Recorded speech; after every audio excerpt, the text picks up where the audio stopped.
Rachel Maddow lands a scoop, then makes viewers wait. Rachel Maddow had a big scoop, and she handled it her way. With a single tweet on Tuesday, Ms. Maddow, the MSNBC anchor, set the political world ablaze, announcing at 7:36 p.m. that she was poised to reveal previously unseen tax records from President Trump on her 9 p.m. program. Seriously, Ms. Maddow added. In the need at this instant world of online news, 84 minutes struck some journalists as an awfully long time to wait. The White House took advantage, releasing a preemptive statement that detailed Mr. Trump's tax figures from 2005 before MSNBC had a chance to air its own report. The Daily Beast and other news outlets ran items as well. Ms. Maddow, who is enjoying the biggest viewership of her show's 9-year run, did not appear to mind. She opened her program on Tuesday as she usually does, with a deliberately paced, fact-heavy monologue, in this case reviewing Mr. Trump's past refusal to release his taxes to catch up viewers on why this new revelation mattered.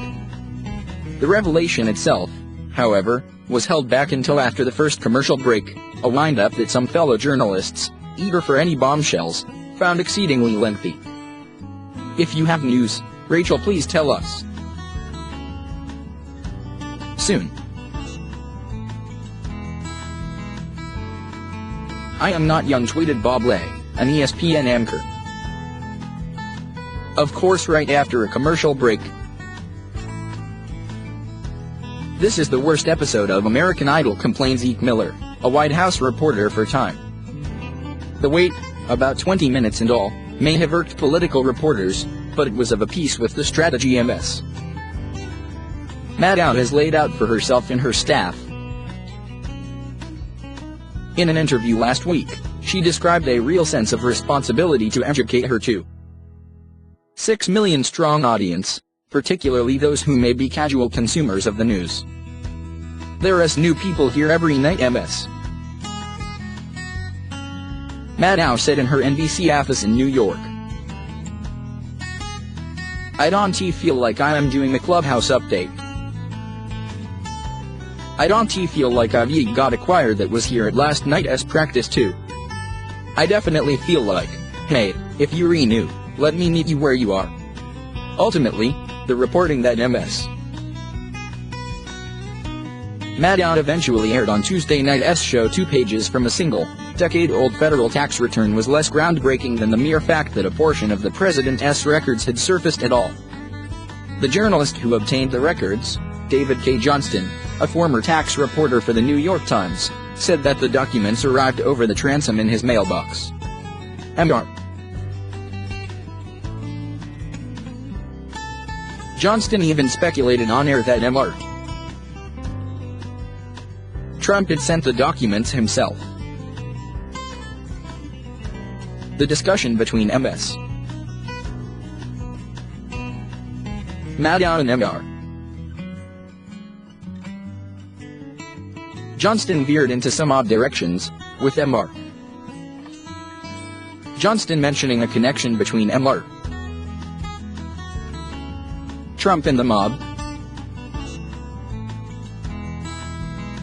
and Ms.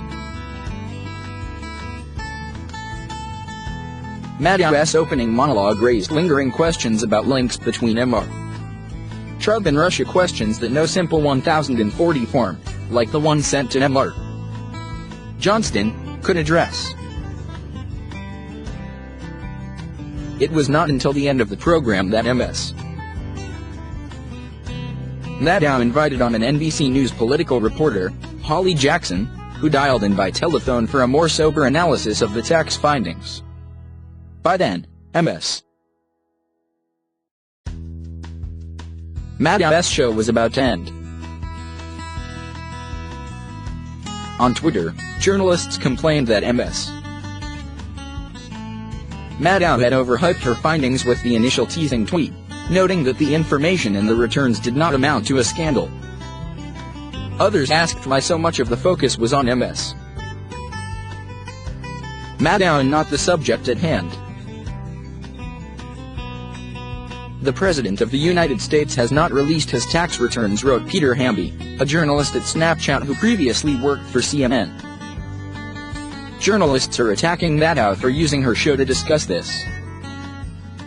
Good reviews or bad scoop or no scoop, MS. Maddow's Tuesday program is sure to keep her at the center of the political conversation. Last week, MS.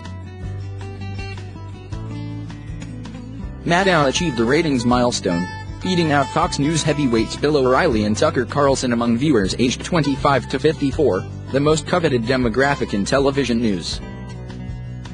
Never imagined I would want to choose a restaurant based on their willingness to turn on Rachel Maddow's show, the Politico reporter Josh Dawsey wrote on Twitter on Tuesday evening. Yet here we are.